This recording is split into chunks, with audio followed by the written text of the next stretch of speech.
આગળના લેક્ચરમાં આપણે મેટાફેઝ એટલે કે ભાજના અવસ્થા સ્ટડી કરી. હવે આપણે તેના પછીની ફેઝ ભણીશું. મેટાફેઝ પછીનું આવશે થર્ડ સ્ટેજ એનાફેઝ, ભાજનોત્તરાવસ્થા. ભાજનાવસ્થા પૂરી થયા પછી ભાજનોત્તરાવસ્થા અથવા એનાફેઝ. આ એનાફેઝ જે છે એ બહુ નાની છે, એટલે કે it is the smallest phase of cell cycle. કોષ ચક્રની સૌથી નાની અવસ્થા છે, સૌથી ટૂંકો તબક્કો છે, ખૂબ સ્પીડમાં થતી પ્રોસેસ છે.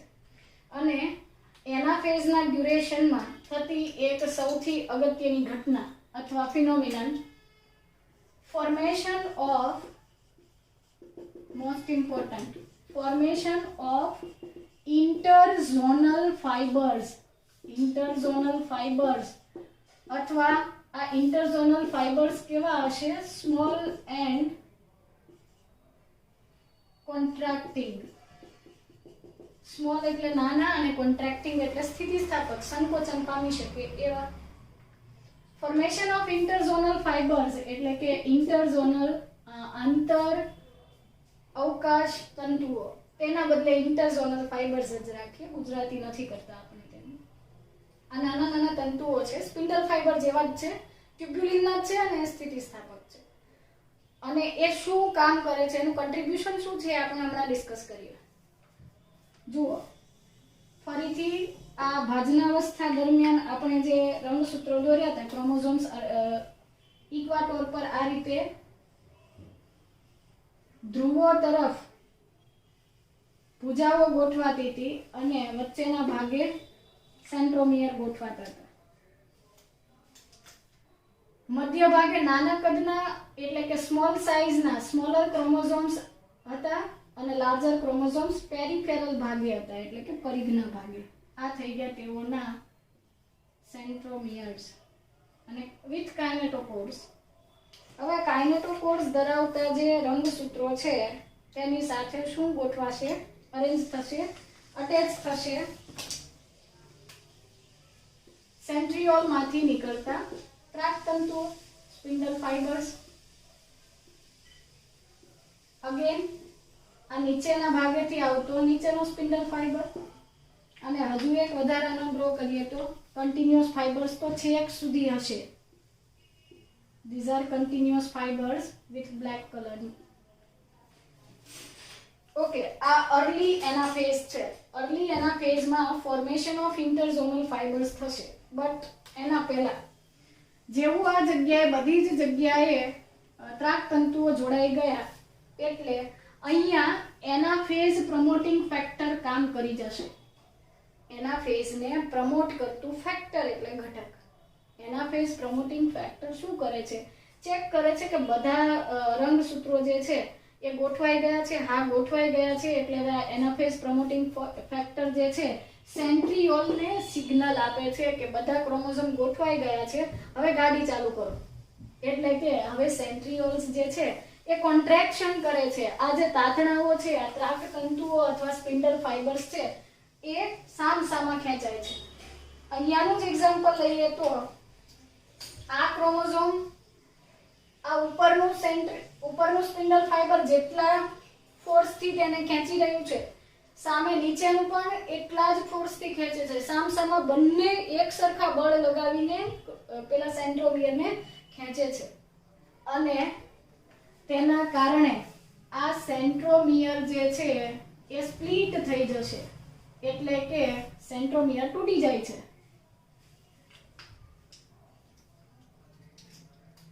તો આપણે એને દોરી દઈએ.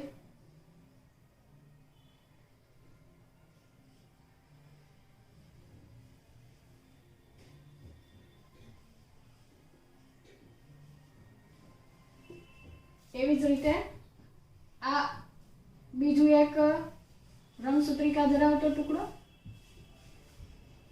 અહીંયા પણ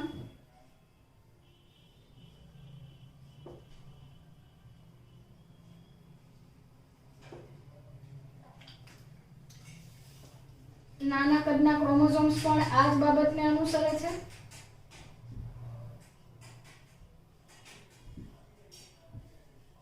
Now this is splitting of centromere.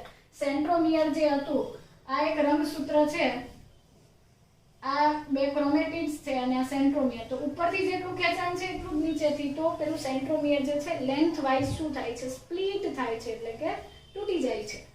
અને ક્રોમોઝોમ જે છે બે પાર્ટ્સમાં ડિવાઈડ થઈ જાય છે. બે પાર્ટ્સમાં ક્રોમોઝોમ ડિવાઈડ થયું અને દરેક ભાગને ક્રોમોઝોમ કહી દઈએ તો ટોટલ પહેલા કેટલા ક્રોમોઝોમ હતા? 4. હવે કેટલા થયા? 4 ઉપર અને 4 નીચે, તો 8 ક્રોમોઝોમ, મતલબ નંબર ઓફ ક્રોમોઝોમ ડબલ્સ.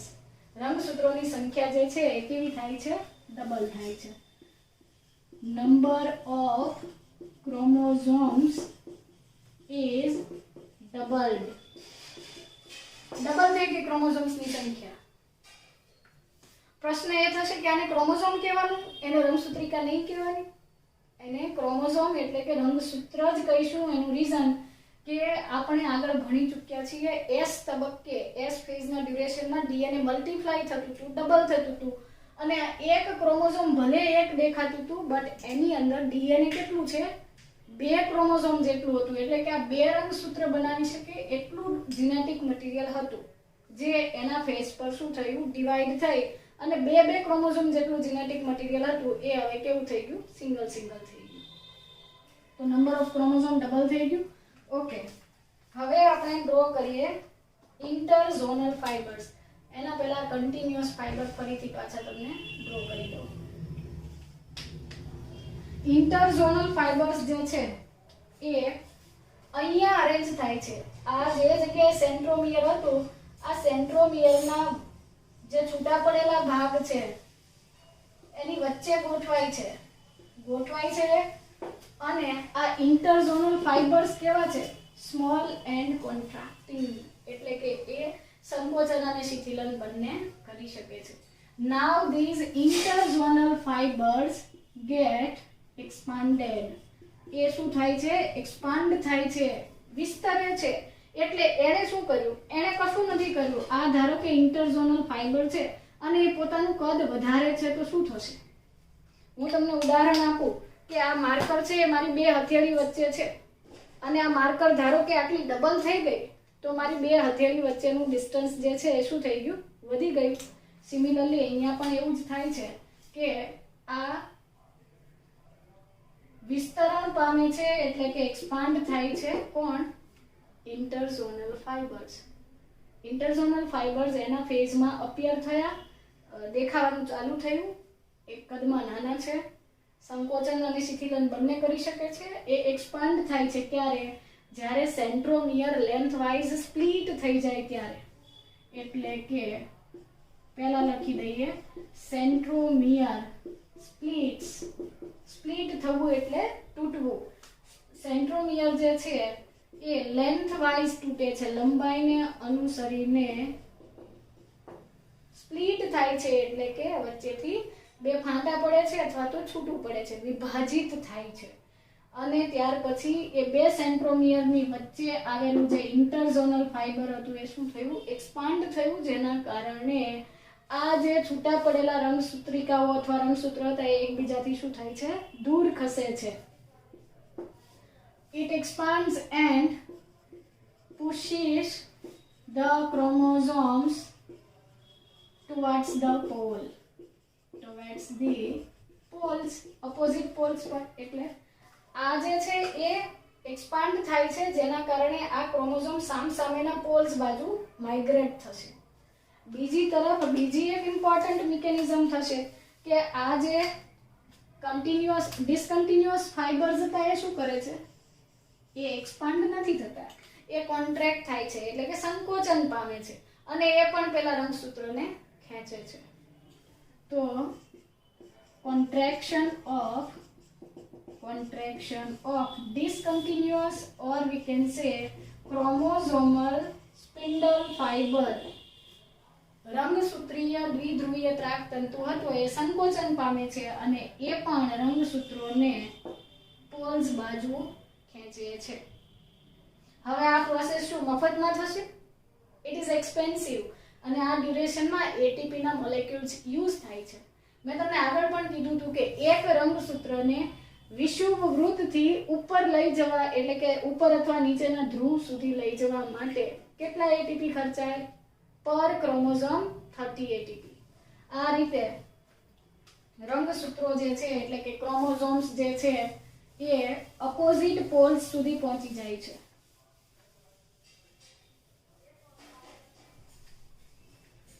એટલે આ જે રંગસૂત્રો છે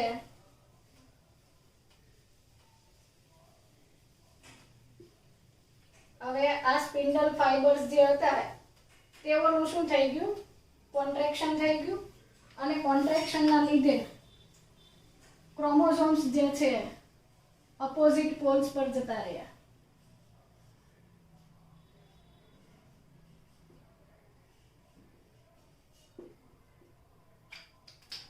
મિડલમાં હતા એ ક્રોમોઝોમ્સ નાના કદના હતા.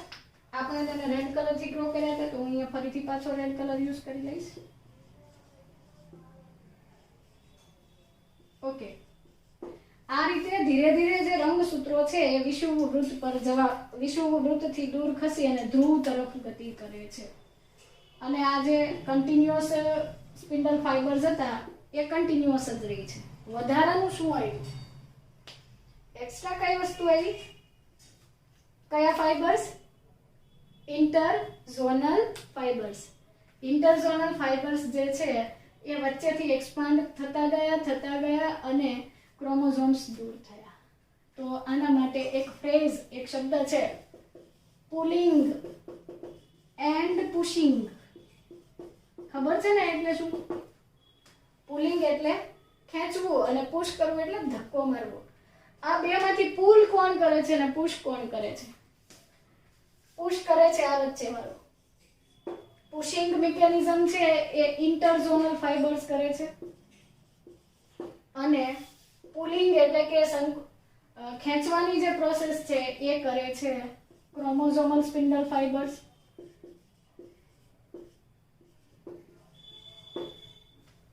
તો આ રીતે ભાજનોત્તરાવસ્થા દરમિયાન અથવા એનાફેઝ દરમિયાન ખેંચાણ અને દબાણ અથવા તો ધક્કો મારવાની, ખેંચવાની અને ધક્કો મારવાની પ્રોસેસથી અથવા એવું બધું ન કહેવું હોય તો ડાયરેક્ટ કહી દેવાનું પુલિંગ અને પુશિંગથી. પુલ કરે છે, પેલી જે ક્રોમોઝોમલ સ્પિન્ડલ ફાઇબર્સ છે એને પુલ કરે છે, ખેંચે છે અને આ ઇન્ટરઝોનલ જે ફાઇબર્સ છે આ જે સ્થિતિસ્થાપક અને નાના ફાઇબર્સ હતા એ તેને શું કરે છે? ધક્કો મારે છે, પુશ કરે છે અપોઝિટ પોલ્સ પર. આ રીતે ક્રોમોઝોમ્સ જે છે એ માઇગ્રેટ થશે. ત્યાર પછી બીજું એક ઇમ્પોર્ટન્ટ અને સૌથી વધારે ક્વેશ્ચન પૂછાતા હોય એવો ટોપિક એના ફેઝમાં સ્પ્લિટિંગ ઓફ સેન્ટ્રોમિયર. સેન્ટ્રોમિયરનું સ્પ્લિટિંગ થવું એટલે સેન્ટ્રોમિયરનું વિભાજન થવાથી રંગસૂત્રો જે છે એ ત્રાકતંતુથી ખેંચાય છે અને તેના શેપ જે છે ચેન્જ થઈ જાય છે. ચાલો, કેવો શેપ હશે? તો તમારે ફરીથી પહેલા ખેંચાયા પહેલાનો શેપ યાદ કરવાનો છે કે ક્રોમોઝોમ્સના કેટલા શેપ હતા? શેપના આધારે તેના 4 ટાઈપ્સ હતા. મેટાસેન્ટ્રિક, ત્યાર પછી સબ મેટાસેન્ટ્રિકમાં ઉપરનો આર્મ અથવા ઉપરની ભુજા થોડીક ટૂંકી અને નીચેની ભુજા સાધારણ લાંબી હતી. એક્રોસેન્ટ્રિકમાં ઉપરની ભુજા સાવ નાની અને નીચેની ભુજા એકદમ લાંબી. અને ટીલોસેન્ટ્રિકમાં ઉપરની ભુજા એબ્સન્ટ હતી. We do not have telocentric chromosomes. મનુષ્યમાં ટીલોસેન્ટ્રિક રંગસૂત્રો હોતા નથી. મેટાસેન્ટ્રિક છે, સબ મેટા છે, એક્રો છે અને ટીલો છે. આ તમે 8મા ચેપ્ટરમાં ભણી ગયા છો. હવે મેટાસેન્ટ્રિક ક્રોમોઝોમ X જેવા શેપના દેખાય છે કારણ કે તેના ઉપરના અને નીચેની ભુજા એકદમ કેવી છે? લેન્થવાઇઝ ઇક્વલ છે.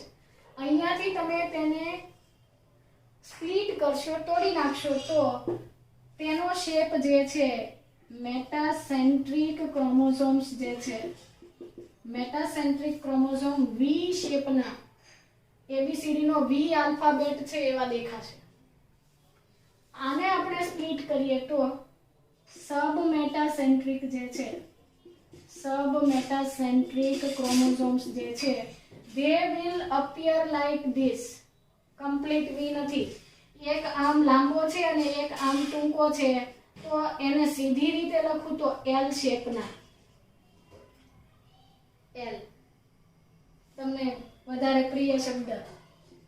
ઓકે, એના પછી મેટાસેન્ટ્રિક પછી વી, એટલે કે મેટાસેન્ટ્રિક નો શેપ કટ થયા અથવા સ્પ્લિટ થયા, સેન્ટ્રોમિયર વિભાજિત થઈ ગયું, પછી મેટાસેન્ટ્રિક રંગસૂત્રો અથવા ક્રોમોઝોમ્સ વી શેપના દેખાય છે. સબ મેટાસેન્ટ્રિક જે છે એલ શેપના દેખાય છે, અને એક્રોસેન્ટ્રિક રંગસૂત્રો જે છે, એક્રોસેન્ટ્રિક ક્રોમોઝોમ્સ જે છે એ જે શેપના દેખાય છે. એક્ઝેક્ટ જે તો અહીંયાથી તમે દોરો તો આવું દેખાશે, તો આ જે શેપના દેખાય છે. અને ટીલોસેન્ટ્રિક તો પહેલેથી જ કેવું છે, આઈ શેપનું છે, તો એમાં તમારે વધારે મહેનત કરવાની જરૂર. ટીલોસેન્ટ્રિક, સોરી ફરીથી લખી દો, ટીલોસેન્ટ્રિક ક્રોમોઝોમ્સ જે છે એ એના ફેઝ પછી આઈ શેપના, કેપિટલ આઈ લખું છું, આવા દેખાય છે. તો મેટાસેન્ટ્રિક જે છે એ વી શેપના, સબ મેટાસેન્ટ્રિક જે છે, મેટાસેન્ટ્રિક વી શેપના, સબ મેટાસેન્ટ્રિક ક્રોમોઝોમ્સ જે છે એ એલ શેપના, એક્રોસેન્ટ્રિક ક્રોમોઝોમ જે છે એ જે શેપના, અને ટીલોસેન્ટ્રિક ક્રોમોઝોમ જે છે એ આઈ શેપના દેખાય છે. બરાબર? તો આ થઈ ગઈ એના ફેઝ. હવે એના ફેઝ જે છે એટલે કે ભાજનોત્તરા અવસ્થા છે, એમાં કેટલા ચેન્જીસ આપણે જોયા. તો સૌથી પહેલા તો એ સૌથી ટૂંકી અવસ્થા એટલે કે સ્મોલેસ્ટ છે. સૌથી ઇમ્પોર્ટન્ટ પ્રોસેસ શું હતી તેમાં? ઇન્ટરઝોનલ ફાઇબર્સ બનતા હતા, જે સ્મોલ હતા અને કોન્ટ્રાક્ટિંગ હતા. ત્યાર પછી બીજું આપણે એ ભણ્યા કે આ પ્રોસેસ ડ્યુરેશનમાં સેન્ટ્રોમિયર લેન્થવાઇઝ શું થાય છે? સ્પ્લિટ થાય છે, એટલે કે તૂટે છે.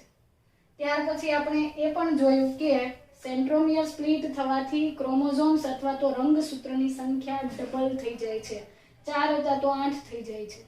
અને ત્યાર પછી પુલિંગ અને પુશિંગ મિકેનિઝમ જોઈ, એટલે કે આ ઇન્ટરઝોનલ તંતુઓ છે એ ક્રોમોઝોમ્સને પુશ કરે છે ટુવર્ડ્સ ધ પોલ, ધ્રુવો તરફ પુલ કરે છે, અને જે આ ક્રોમોઝોમલ સ્પિન્ડલ ફાઇબર્સ હતા એ તેને ખેંચે છે, એટલે કે પુલ કરે છે. તો પુલિંગ અને પુશિંગની પ્રોસેસથી ક્રોમોઝોમ્સ જે છે they migrate towards the poles, અને આખી એનાફેઝ કમ્પ્લીટ થવા સુધીમાં ક્રોમોઝોમ્સ જે છે એ ઇક્વાટોર પરથી નીકળીને સામસામેના ધ્રુવો સુધી પહોંચી જાય છે. આપણે એ પણ ડિસ્કસ કર્યું હતું કે ઇક્વાટોર પર ગોઠવાતા ક્રોમોઝોમ્સ પૈકીના નાના કદના એટલે કે સ્મોલર ક્રોમોઝોમ્સ છે એ મિડલમાં ગોઠવાતા હતા, લાર્જર પેરિફેરલ એટલે કે પરિઘના ભાગે ગોઠવાતા. ત્યાર પછી આપણે એ પણ કીધું હતું કે રંગસૂત્રો જે છે રંગસૂત્રિકા અથવા ક્રોમેટિડ એકબીજાને અપાકર્ષે છે, દૂર ખસે છે, અને રંગસૂત્રની ભુજાઓ જે તે વિરુદ્ધ ધ્રુવો તરફ રહે તે રીતે ગોઠવાય અને સેન્ટ્રોમિયર મિડલમાં ગોઠવાય. ત્યાર પછી આપણે જોયું કે પુલિંગ અને પુશિંગ મિકેનિઝમથી એ છૂટા પડી ગયા, રંગસૂત્રની સંખ્યા ડબલ થઈ ગઈ, અને રંગસૂત્રો જે છે એનો શેપ જે છે એ મેટાસેન્ટ્રિક ક્રોમોઝોમ વી શેપના, સબ મેટાસેન્ટ્રિક એલ શેપના, એક્રોસેન્ટ્રિક છે જે શેપના, અને ટીલોસેન્ટ્રિક છે આઈ શેપના દેખાય છે. ત્યાર પછી એના ફેઝને અનુસરીને ટીલોફેઝ એટલે કે અંત્યાવસ્થા થશે.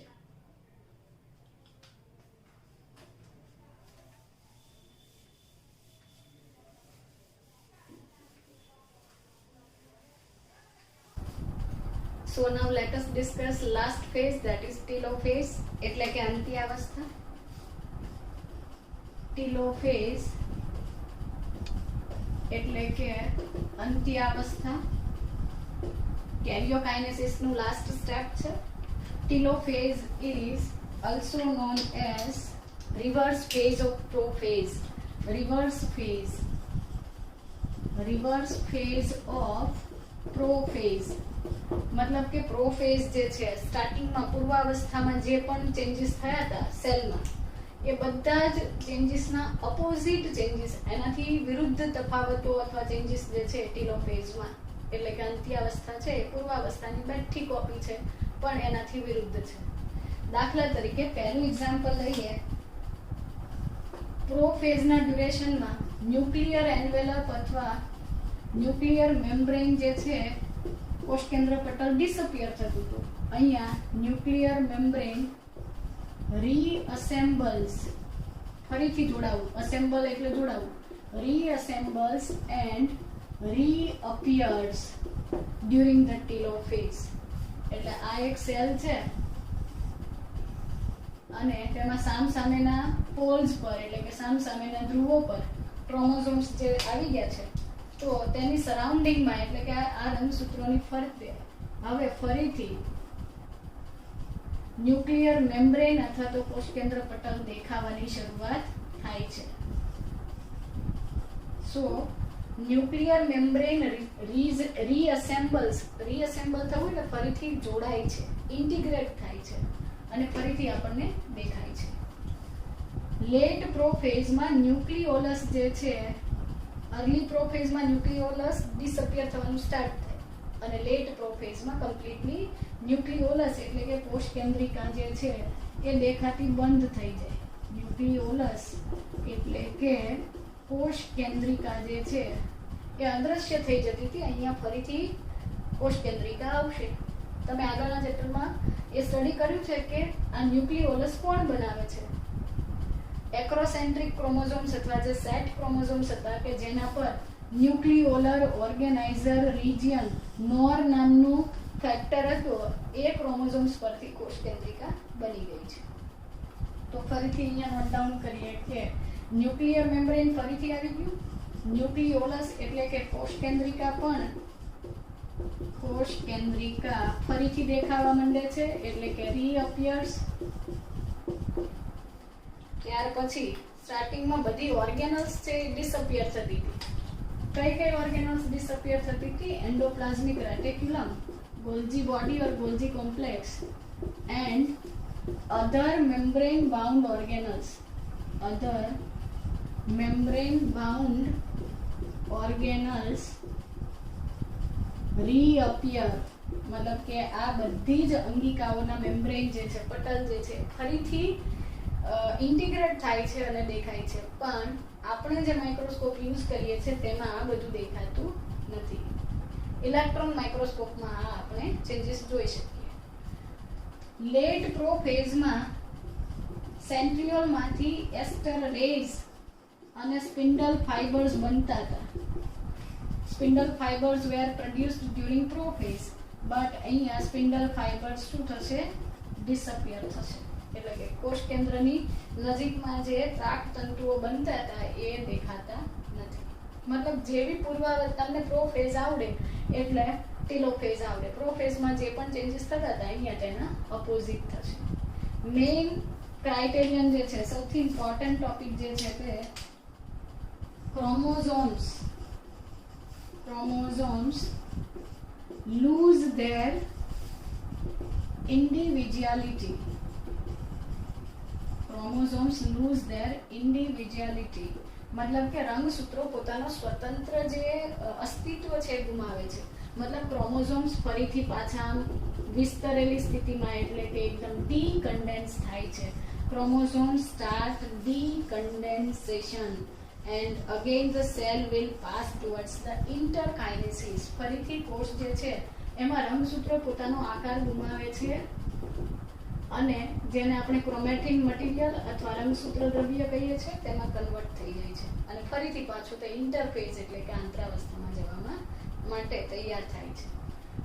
ટીલોફેઝની પહેલા એનિમલ સેલ્સમાં જ્યારે એનાફેઝ પૂરી થવાની આવે ત્યારે જ આ કોષરસ વિભાજન એટલે સાયટોકાઇનેસિસ માટેનો ફરો અથવા ખાંચ બનવાની પ્રોસેસ ચાલુ થઈ જાય છે અને એ કોષરસ વિભાજન જે છે એટલે કે સાયટોકાઇનેસિસ જે છે એ માઇક્રોટ્યુબ્યુલ્સ અથવા સૂક્ષ્મ નલિકાઓની મદદથી થાય છે, જે આપણે હવે પછી જોઈશું.